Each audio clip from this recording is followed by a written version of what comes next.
Guys, give it up for Michael.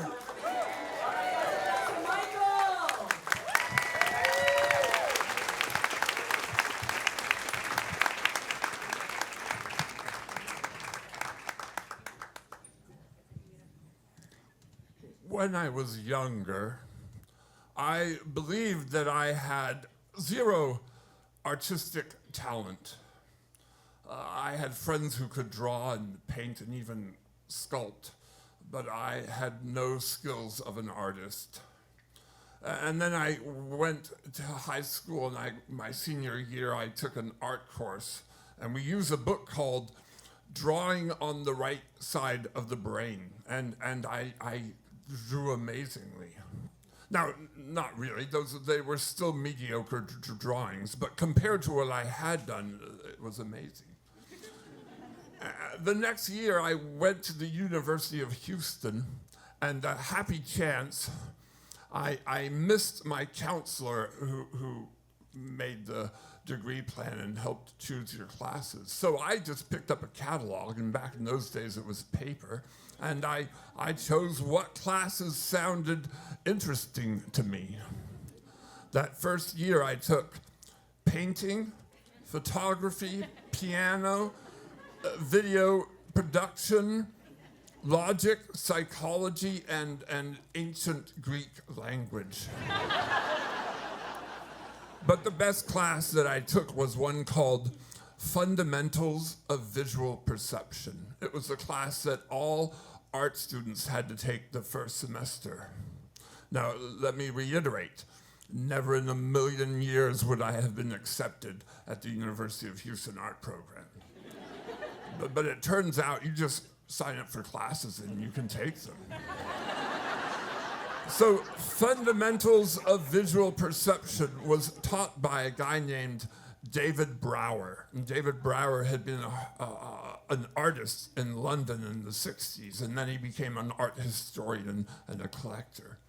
And it was his job to teach a bunch of 18-year-olds what art was.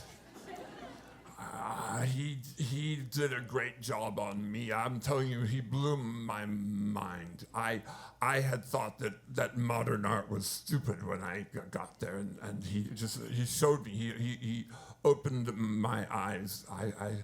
I can't imagine anything better than that. Well, we had. For the grade, we didn't have any essays or tests. It was one piece of artwork that you had to turn in at the end of the year, and we all showed it to each other, and then we gave it to him. Well, I was so excited. I wanted to do something great. I thought about it and spent weeks thinking about it, and then all of a sudden, I had a vision. It was a vision of the Christ crucified in a muddy riverbed with his hands and feet on fire. And I said, I'm gonna do that.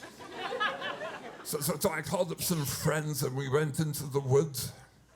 And I remember like yesterday running down the banks of Cypress Creek, naked but for my boots and a shovel and a can of gasoline. And I lay down in the water, about a foot of water, and my friends put mud all over my hands and feet and poured gasoline on me and then lit me on fire and took pictures. It was wonderful. I went to the University of Houston and developed it, and the print was fantastic. I was so happy. I felt that I had created a real work of art. Now, I was not an artist. I didn't think I was an artist. In fact, after that year, I never took another art class. I figured out and got a degree, and then a few years after that, I found out that I was a school teacher. And I had the best career. I couldn't imagine something better. I was a U.S. history teacher at an all-girls Catholic school.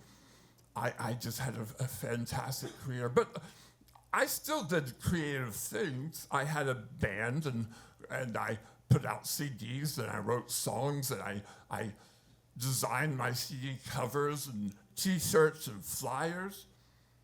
I think, though, about that picture sometimes. I think how proud I was of it, how beautiful I thought it was. The nuns would have accepted it. But those parents, I'm so glad that 40 years ago they did not have the internet. Thank you.